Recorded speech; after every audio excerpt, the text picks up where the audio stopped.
Guys, बच्चों की smile देख के ना दिल खुश हो जाता है, अपने बचपन की यादें ताजा हो जाती हैं। अब चाहे वो किसी के भी बच्चे हो, है ना। तो चलिए आज इस वीडियो में मैं आप लोगों को एक ऐसी बच्ची से मिलवाता हूं जिस बच्ची की स्माइल को वर्ल्ड्स क्यूटेस्ट स्माइल के खिताब से नवाजा गया है। जी हां गाइस, आप ठीक सुन रहे हैं। उस बच्ची का नाम है अनाहिता। 10 जनवरी 2016 को ईरान के इस्फहान शहर में उसका जन्म हुआ और महज 4 साल की उम्र में 2020 में वो सोशल मीडिया की एक सेंसेशन बन चुकी हैं। इंस्टाग्राम पे ना जाने कितने सारे फॉलोवर्स हैं और उनकी स्माइल और क्यूटनेस पे फिदा हैं।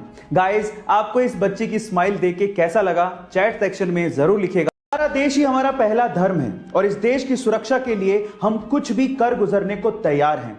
इन 2 लाइनों के मायने अगर आपको किसी देश के लोगों से सीखना है तो वो देश है इजराइल। जी हां गाइस, पूरी दुनिया का इजराइल अकेला ऐसा देश है जहां के नागरिकों को, चाहे वो महिलाएं हो या वो पुरुष, अपने पूरे जीवन काल के कम से कम 2 साल देश की सेवा और सुरक्षा के लिए देने ही होते हैं। गाइस, आपका इसके बारे में क्या ख्याल है चैट सेक्शन में जरूर लिखिएगा। और आप लोगों ने महिलाओं को कार तो चलाते देखा होगा, लेकिन क्या आपने किसी महिला को बस या फिर हैवी ट्रक चलाते देखा है?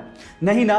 तो आज इस वीडियो में मैं आप लोगों को मिलवाता हूं पूजा देवी से। गाइस, पूजा देवी जम्मू कश्मीर की पहली महिला बस ड्राइवर हैं और वो ट्रक भी चला लेती हैं। लेकिन ये सफर इतना आसान नहीं था। जब स्टार्टिंग में उन्होंने बस ड्राइव करना शुरू किया था तो किसी महिला को ड्राइवर सीट पे देख के यात्री उतर जाया करते थे और यह कहा करते थे कि ये कहीं बस को ठोक नहीं दे। और ऐसे ही लोगों की सोच को गलत साबित किया पूजा देवी ने और आज ये इतनी फेमस हो गई हैं कि कहीं भी रुकती हैं तो वहां पर लोग गाड़ियां रोक के इनके साथ सेल्फी लेना शुरू कर देते हैं। सो गाइस, महिलाओं के सिर को फक्र से ऊंचा करने वाली ये है पूजा देवी। आपको इनकी कहानी कैसे लगी चैट सेक्शन में जरूर लिखिएगा। और गाइस, एक केबीसी का सवाल पूछता हूं, आप बाल किससे धोते हैं? ओब्वियसली शैम्पू से। पर सवाल ये नहीं है, सवाल ये है कि जो शैम्पू आप लोग बालों में यूज करते हैं उसको किसने इन्वेंट किया था, कौन से देश में इसका आविष्कार हुआ था, यह सवाल है। क्या आप जानते हैं? चलिए मैं आपको बताता हूं।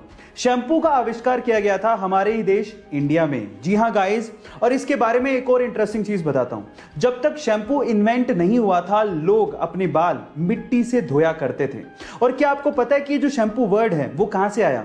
वो संस्कृत भाषा के चंपू वर्ड से बनाया गया है। चंपू का मतलब होता है मसाज, है ना इंटरेस्टिंग फैक्ट। गाइस, अगर मैं आपसे सवाल पूछूं कि इंडिया का मोस्ट एजुकेटेड या फिर यूं कहें कि इंडिया का मोस्ट क्वालिफाइड पर्सन कौन है, तो आप लोग क्या कहेंगे? क्या आप उनका नाम जानते हैं? चलिए मैं बताता हूं। महाराष्ट्र के श्रीकांत जिचकार जी को इंडिया का मोस्ट क्वालिफाइड पर्सन कहा जाता है। अब ऐसा क्यों? क्योंकि वो आईएएस एंड आईपीएस क्वालिफाइड थे और उसके अलावा डॉक्टर और एडवोकेट जैसी 20 डिग्रियां उन्होंने 42 यूनिवर्सिटी एग्जाम्स देके हासिल की थी। और तो और उन्हें इंडिया का यंगेस्ट एमएलए भी चुना गया था। तब वो महज 26 साल के थे। गाइस, 2004 में उनका देहांत हो गया, लेकिन आज भी उनका नाम शान से लिया जाता है। गाइस, उनका नाम याद रखिएगा, श्रीकांत जिचकार। साल 2020 तो पूरी तरह से कोरोना वायरस के हत्थे चढ़ गया, लेकिन ऐसा नहीं था कि साल 2020 में जितनी भी खबरें आई वो सभी की सभी बुरी थी। इनमें से कुछ खबरें काफी अच्छी थी, जिसमें से एक खबर स्कॉटलैंड से आई। क्या थी वो खबर? मैं आपको बताता हूं।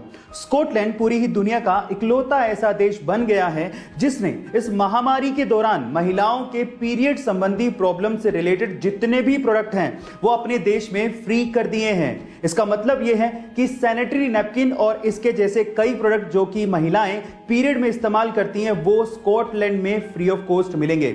स्कॉटिश पार्लियामेंट ने इसकी अनुमति दे दी है। गाइस, क्या आपको भी लगता है कि इंडिया में भी ऐसा स्टेप उठाया जाना चाहिए? चैट सेक्शन में जरूर लिखिएगा। और ऐसी अमेजिंग वीडियोस के लिए YouTube पे हमारे चैनल को सब्सक्राइब कर लीजिएगा और अगर आप Instagram पे देख रहे हैं तो मुझे फॉलो करना मत भूलिएगा। मिलते हैं अगली वीडियो में।